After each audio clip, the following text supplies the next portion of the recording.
महाराष्ट्रातील शिक्षक, शिक्षकेतर कर्मचाऱ्यांना 2005 पूर्वीच्या जाहिरातीनुसार जुनी पेन्शन लागू करावी अशी मागणी आमदार ज्ञानेश्वर म्हात्रे यांनी आज विधिमंडळाच्या अर्थसंकल्पीय अधिवेशनात केली. यावेळी त्यांनी 1 नोव्हेंबर 2005 पूर्वी नियुक्त झालेल्या आणि त्यानंतर अनुदान प्राप्त झालेल्या शिक्षक शिक्षिकांनाही जुनी पेन्शन योजना लागू करावी असा मुद्दा उपस्थित केला. राज्यातील सरकारी कर्मचाऱ्यांप्रमाणेच या कर्मचाऱ्यांनाही जुनी पेन्शन मिळायला हवी असे त्यांनी ठामपणे सांगितले.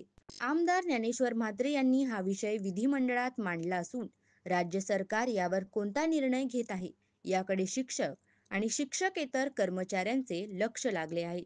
ज्ञानेश्वर म्हात्रे. धन्यवाद सभापती महोदय. 1 नोव्हेंबर 2005 पूर्वी नियुक्त व 2005 नंतर 100% अनुदान आलेल्या शिक्षक शिक्षकेतरांना जुनी पेन्शन लागू करावी याकरता हा माझा विशेष उल्लेख आहे. महाराष्ट्र राज्यातील 1 नोव्हेंबर 2005 पूर्वी जाहिरात असलेल्या परंतु 2005 नंतर नियुक्ती दिलेल्या शासकीय कर्मचाऱ्यांना 1982 ची जुनी पेन्शन लागू केली आहे.